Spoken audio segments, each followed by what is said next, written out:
Hey, what is going on, you guys?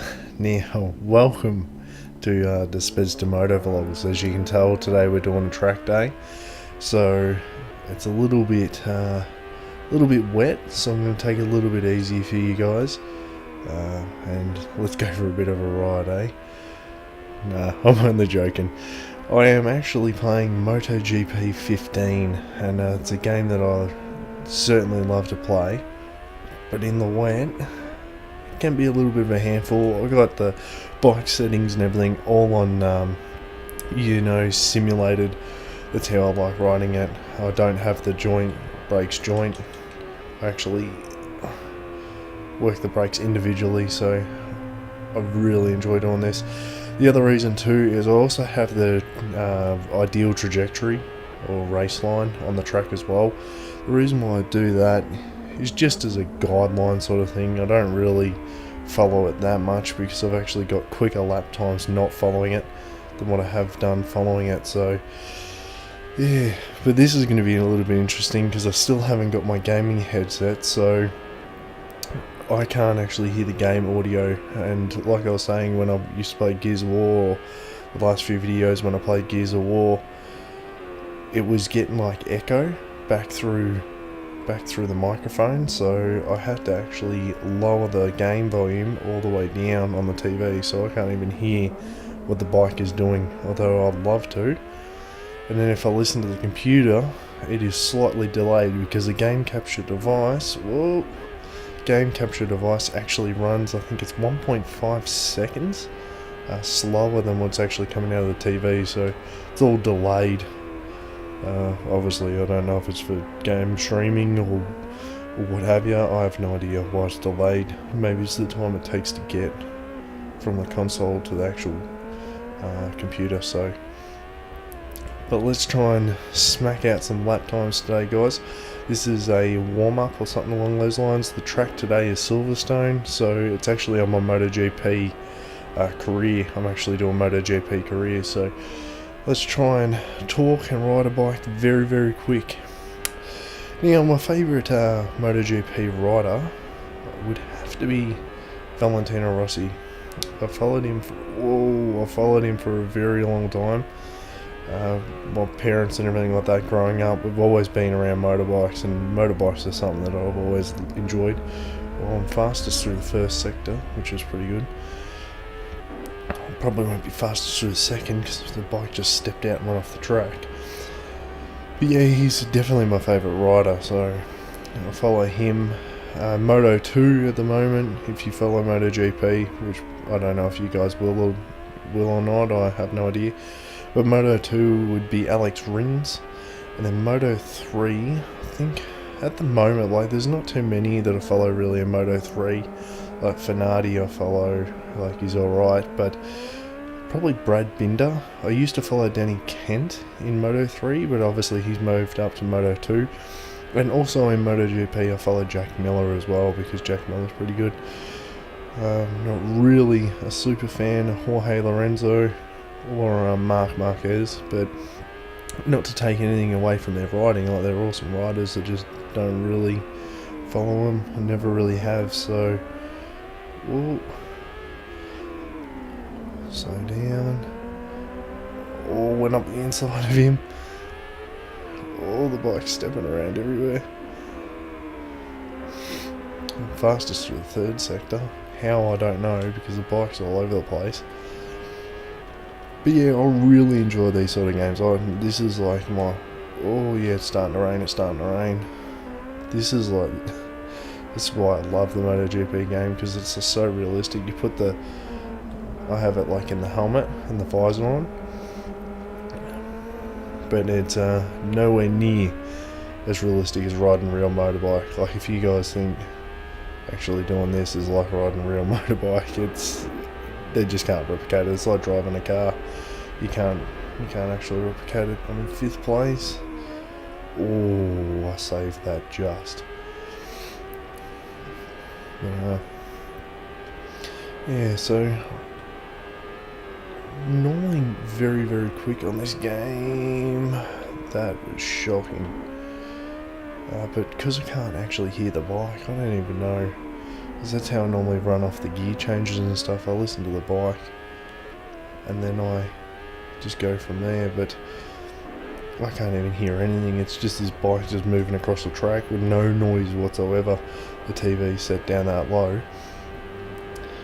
Yeah, so another game I'll play, which is made by the same, they're both made by Milestone.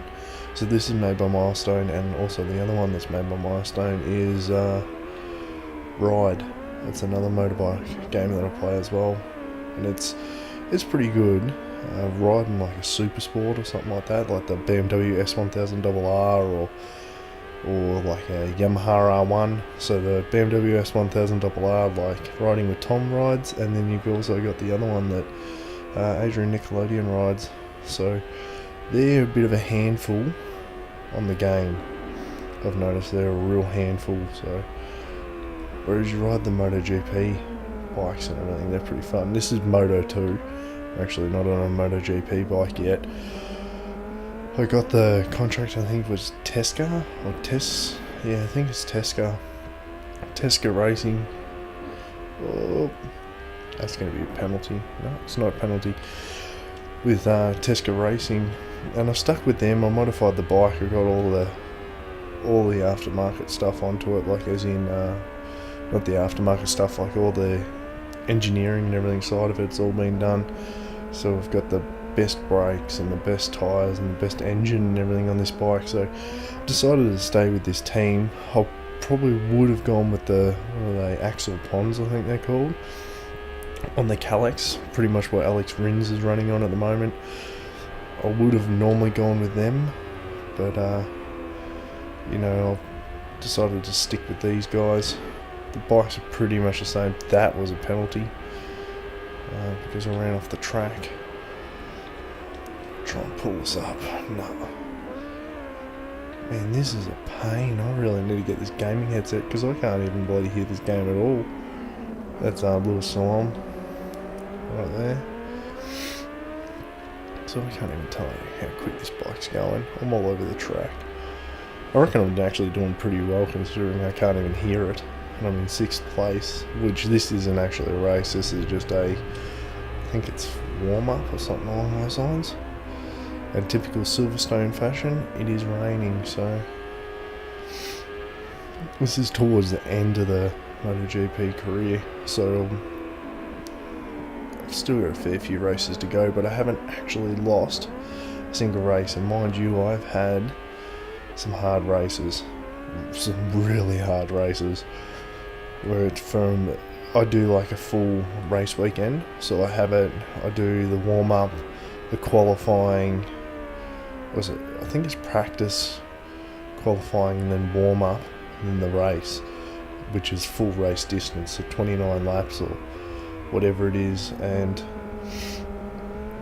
my last race in Brno, I ended up having to retire from it because I fell asleep when I was racing around. Oh, bloody hell. When I was racing around the track. So it tends to happen. It was a late night and I was just racing around the track, and I had two laps left. Hadn't crashed the whole race, and I crashed the bike pretty severe into the wall, and that was it. It was done because I was running simulated. Because I run simulated sort of settings, if you actually really smash the bike or it bounces multiple times down the road, it just gains more and more damage. But this, I should get first here. Yeah, I did. Got first. But if it bounces multiple times down the road, it does a fair bit of damage to the bike. So now these things actually do kick and buck. These are Moto 2 bikes. But because I normally get the new MotoGP game every time it comes out, I normally make it to about Moto 2, and I never really actually made it to MotoGP. And the reason for that is I like the latest bikes, I like the latest technology, and each MotoGP game that comes out is getting more and more realistic. Like as in, not realistic like riding a real bike, but you get more and more feedback, so you feel the front end, you feel the rear end, you feel all that sort of stuff. Like this is, I don't even know if you can hear the controller vibrating or whatever, but this bike is stepping around, stepping out all over the joint, and it lifts up the front. So I normally run Moto 2 and then Moto 3 and then Moto 2, so I never really actually get to MotoGP, but this time I want to try and get to MotoGP because I want to get to race for movie star Yamaha, the same as Valentino Rossi and Jorge Lorenzo, which next year Lorenzo will actually be riding for Ducati. He won't even be with Yamaha, so I wonder who Rossi's teammate's going to be for next year. I know they've approached Vinales and things along those lines, so interesting to see who actually makes the second spot up in that team.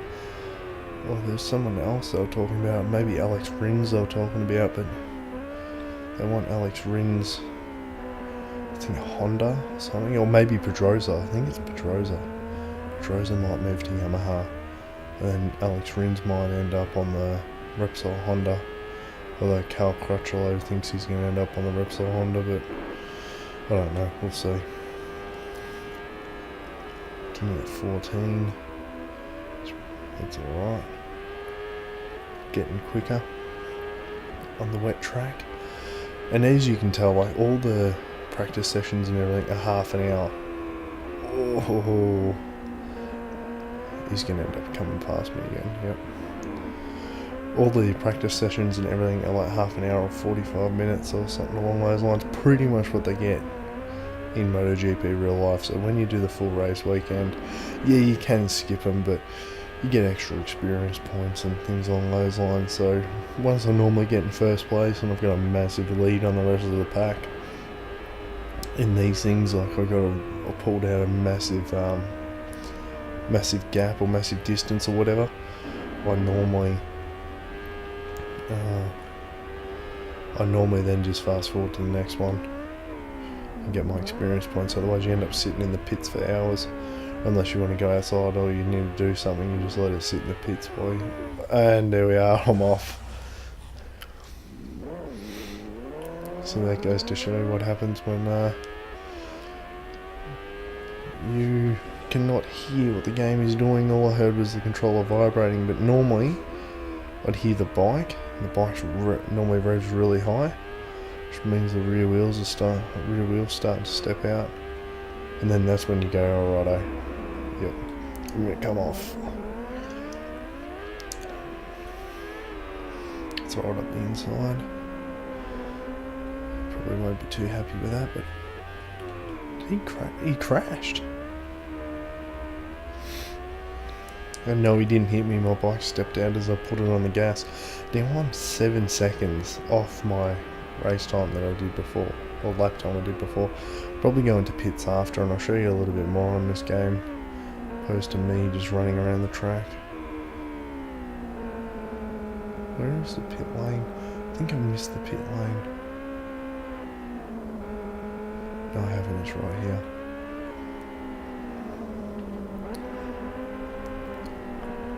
Right around him. Then it goes into auto drive.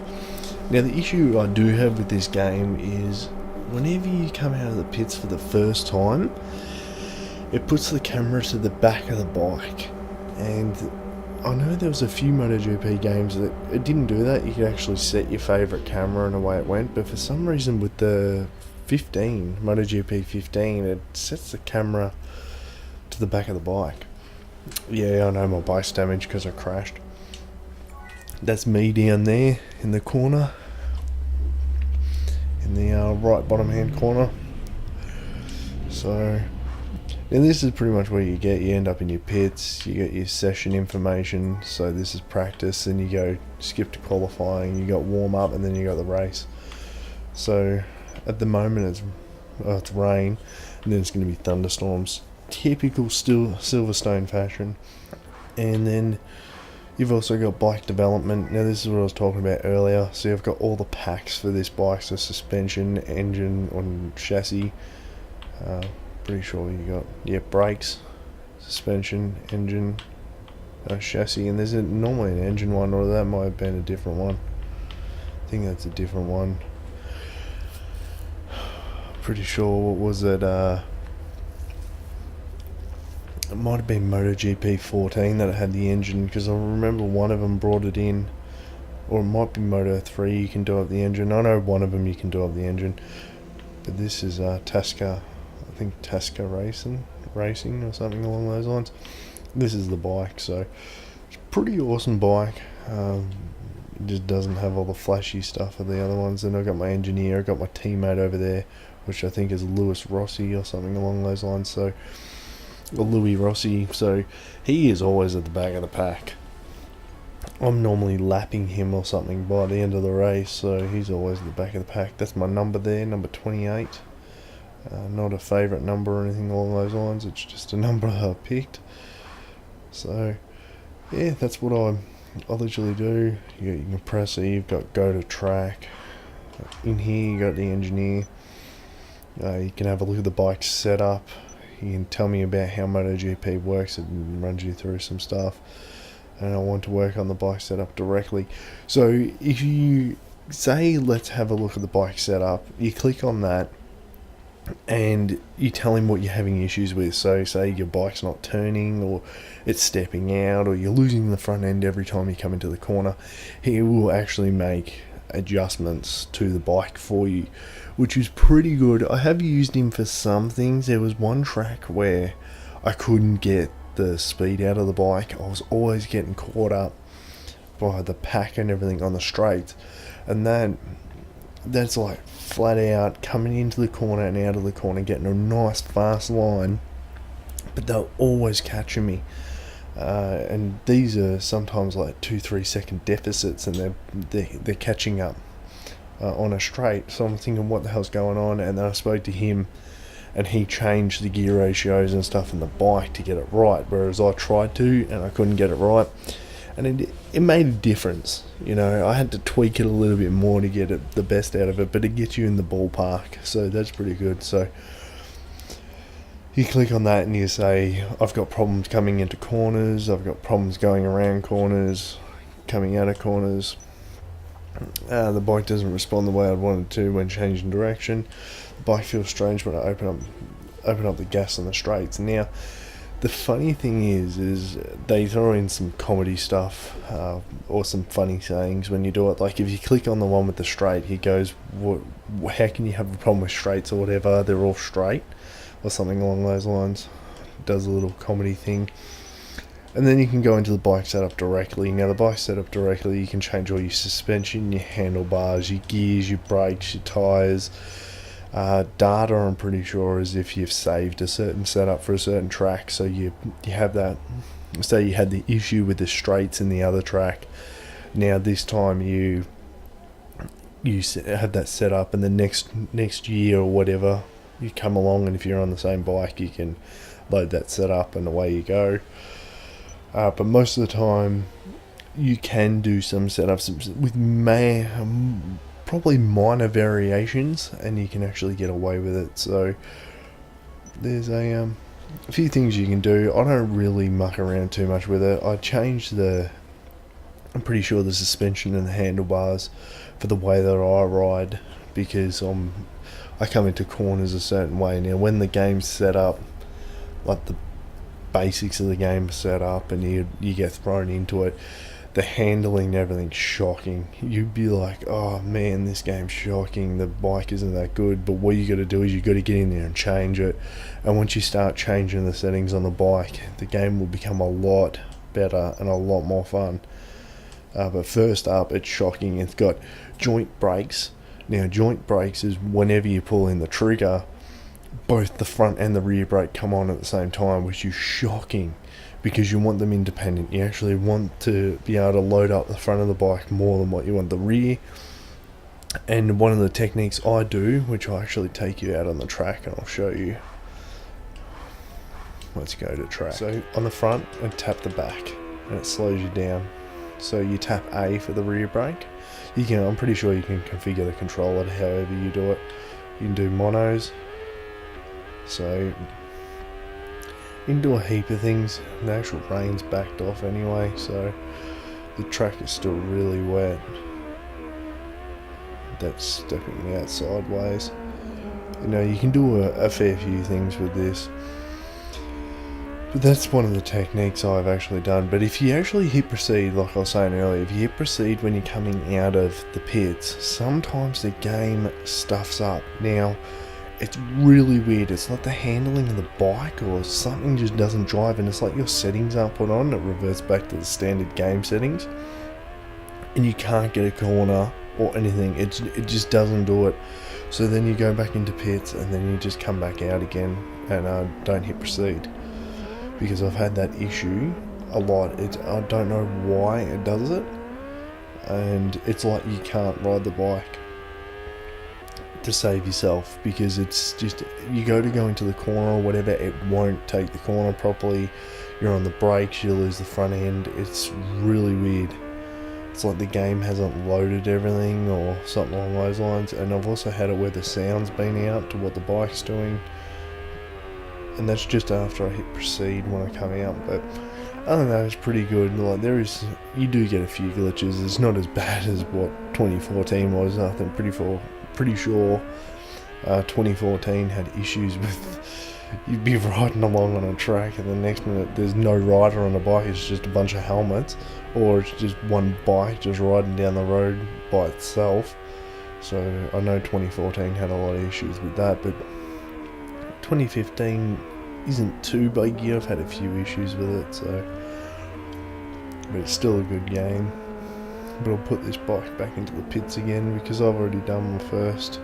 Already got first, and most of the time they are going to catch up within a 2 second deficit or something like that. So they probably won't catch up.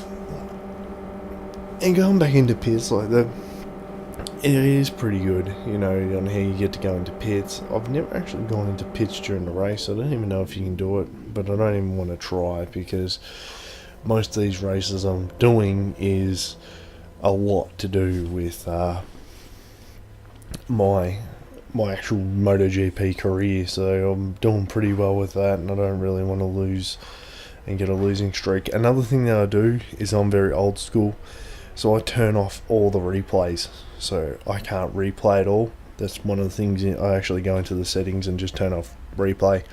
So if I actually didn't turn off replay that time that I crashed in, I think it's Bruno or something like that, it's in the Czech Republic, if I had replay on, I could have hit the replay button and gone back. But because I'm old school like that, I turn replay off. So I'm going to end this video here, guys. I know this is a pretty different one. It wasn't really a walkthrough or anything. I was just showing you MotoGP 15 and some of the things I do. If you want to see more of the MotoGP stuff, let me know, because I might even do championships. I've tried going online with it. For some reason the online servers don't work. Maybe a problem on my behalf, I don't know. But I've tried and I can't even find a game. It's probably because people don't even play this anymore. But if you want to see more of this, I could do like MotoGP replicas or something like that. So I could go into a MotoGP race and race with them, set the difficulty to hard and all that sort of stuff. But I don't know how much commentary you'd get, because I'd be concentrating pretty hard on the actual game itself. So let me know, guys. As always, if you like this video, give it a huge thumbs up, go ham on it means a lot. Also, if you want to see me play any other games, let me know, shoot them in the comment section. If you want, you can subscribe, and until next time, guys, peace.